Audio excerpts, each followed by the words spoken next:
meinem heutigen Video geht es um Menstruationsschmerzen und wie ich es geschafft habe, meine extrem starken Menstruationsschmerzen loszubekommen.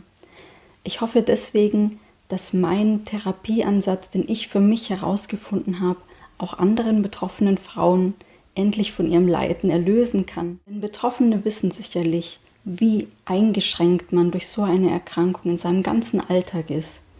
Ich zum Beispiel war so eingeschränkt, dass ich immer wieder lieben Freunden absagen musste und das tat mir von Herzen so weh und ich möchte, dass keine Frau dieses Leiden auch durchleben muss. Ich möchte, dass sie meine Tipps schon vorweg beherzigen und dass ihnen sowas gar nicht passiert. Ich hoffe, dass mein Video allen betroffenen Frauen helfen wird, dass sie auch ihr Leiden endlich besiegen können und wieder Freude in eurem Leben findet, dass ihr wieder glücklich seid. In der traditionell chinesischen Medizin gibt es verschiedene Arten von Menstruationsschmerzen.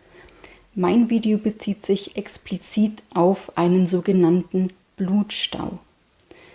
Diese Diagnose stellt ein traditionell chinesischer Mediziner. Und wenn ihr dieselbe Diagnose bekommen habt, dann ist es sehr wahrscheinlich, dass zusammen mit einer fachgerechten Therapie eure Menstruationsschmerzen gelindert werden oder sogar, wie bei mir, ganz besiegt werden. Ihr seht nun im Säulendiagramm die Hauptsyndrombilder bzw. Krankheitszustände, die in der TCM bekannt sind. Oben in der Mitte befinden sich die beiden Säulen Yin und Yang im absoluten Gleichgewicht. Abweichend davon kann es durch unseren Lifestyle oder die Ernährung zu Yin-Mangel, Yin-Fülle, Yang-Mangel oder Yang-Fülle kommen. In meinem Beispielbild des Blutstaus haben wir einen extremen Anstieg des Yins im Unterbauch, der einen sogenannten Stau entstehen lässt.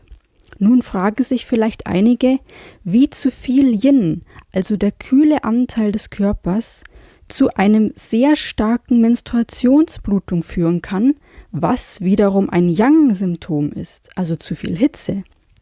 Ursache hierfür ist die sogenannte Stase, durch die Fülle an Yin, die wiederum Hitze erzeugt. Wem das jetzt etwas zu viel war, erfährt nach und nach mehr darüber in meinen Videos. Jedenfalls sorgt Reibung oder Einstauung immer zu Hitze. Denselben Effekt haben wir, wenn wir zum Beispiel mit Feuersteinen ein Feuer entzünden. Wie ihr euch nun vielleicht denken könnt, ist der sogenannte Blutstau eines der kompliziertesten Krankheitsbilder in der TCM. Somit muss man hier für die Heilungsphase Geduld und Zeit mitbringen. In der traditionell chinesischen Medizin arbeitet man auch mit einer sogenannten Antlitzdiagnose.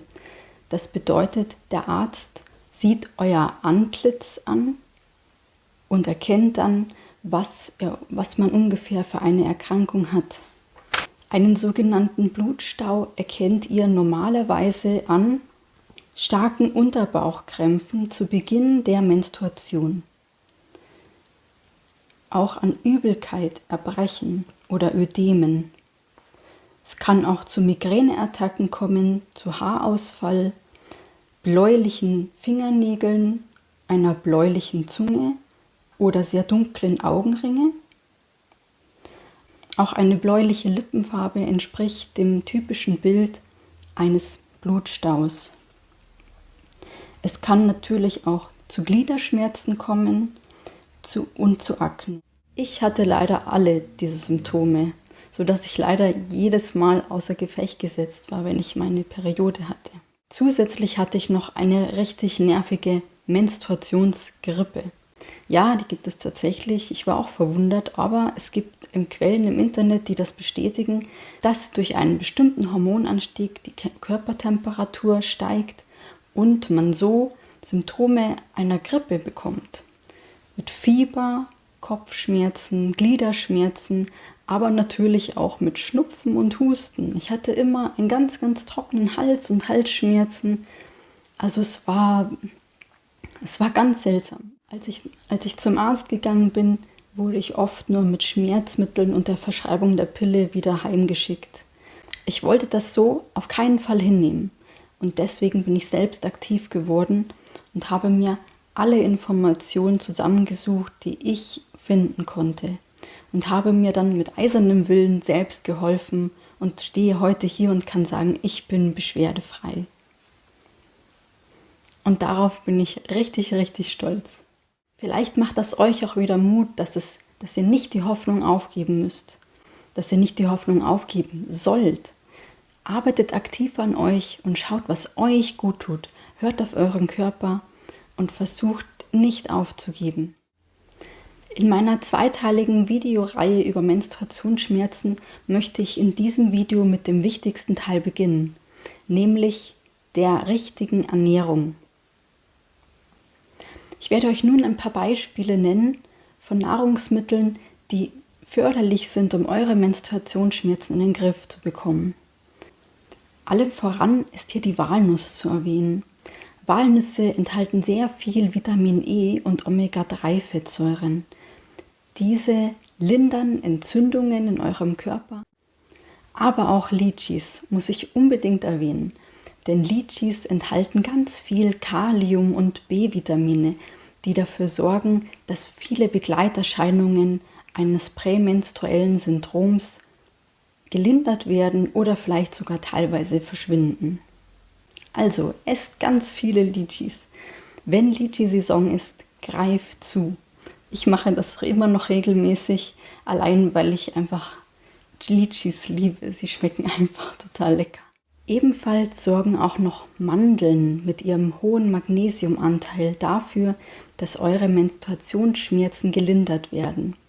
Magnesium entspannt die Muskeln, das kennen auch viele Sportler. Wenn sie einen Muskelkater haben, nehmen sie im Normalfall Magnesium zu sich und dann sollte am nächsten Tag hoffentlich der Muskelkater wieder verschwunden sein. Wenn ihr die unblanchierten Mandeln nehmt, dann habt ihr natürlich noch einen hohen Ballaststoffanteil, den ihr zu euch nehmt. Ballaststoffe binden überschüssige Hormone an sich und transportieren sie dann einfach über den Darm wieder ab. Nun blende ich noch eine Liste ein von Lebensmitteln, die sehr förderlich sind, wenn ihr Menstruationsschmerzen habt. Wenn ihr mögt, könnt ihr einen Screenshot davon machen oder ihr geht auf meine Instagram-Seite und schaut dort noch einmal die Zusammenfassung an. Ihr findet den Link dazu unten in der Infobox. Wie ihr seht, sind hier unbedingt Nüsse immer mit im Spiel. Nüsse tun so viel Gutes für euch.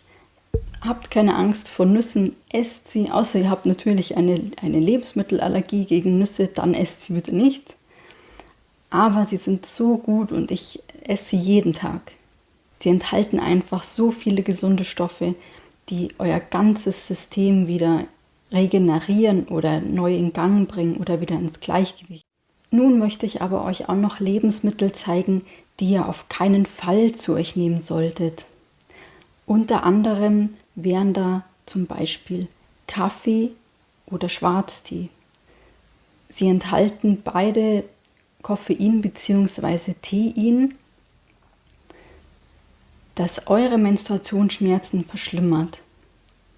Eigentlich regt Koffein bestimmte Rezeptoren in eurem Körper an, die als Reizleiter dienen und somit jede Art von Schmerzen verstärken.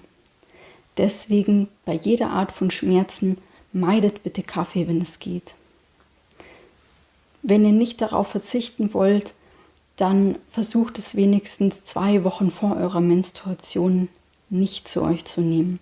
Wie sich einige von euch sicherlich auch denken können, sind Milchprodukte ganz, ganz schlecht, wenn ihr Menstruationsschmerzen habt.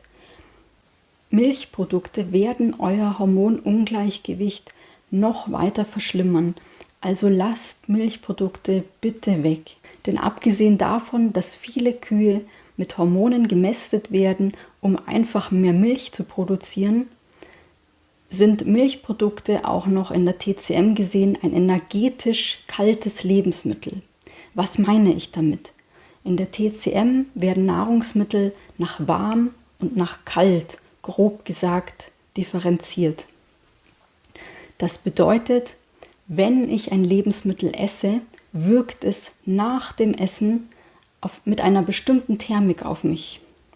Damit meine ich nicht, ich trinke einen warmen Tee und habe mir dann Wärme zugeführt.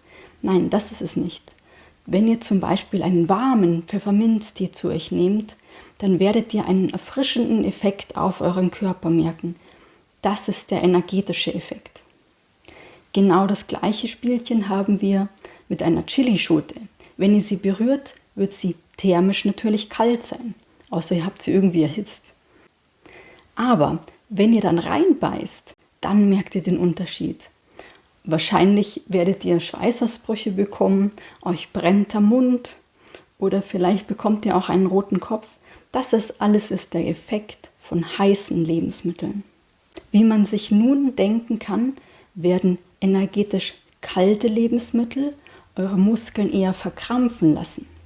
Energetisch warme Lebensmittel hingegen werden eure Muskeln entspannen. Und diesen entspannten Effekt wollen wir ja haben. Auch jetzt blende ich wieder Lebensmittel ein, die nicht gut sind und eure Menstruationsschmerzen deshalb verschlimmern. Also versucht sie so weitestgehend einfach zu meiden. Das wären auch schon die wichtigsten Ernährungsaspekte, die ich euch gerne mitgeben möchte. Wenn euch mein Video gefallen hat, dann gebt mir gerne einen Daumen nach oben. Wenn ihr mehr sehen wollt, abonniert meinen Kanal. Ich würde mich sehr, sehr freuen, wenn ihr damit meine Arbeit unterstützt und mir zeigt, dass ich gerne weitermachen kann. Ansonsten lege ich euch noch mein nächstes Video sehr ans Herz. Und zwar geht es dort natürlich, wie man mit der orthomolekularen Medizin Menstruationsschmerzen behandelt. Und auch, was man sonst noch dafür tun kann, um seine Menstruationsschmerzen zu lindern und seine Hormone natürlich wieder ins Gleichgewicht zu bringen. Ich freue mich sehr, wenn wir uns das nächste Mal wiedersehen. Bis bald und bleibt mir alle schön gesund.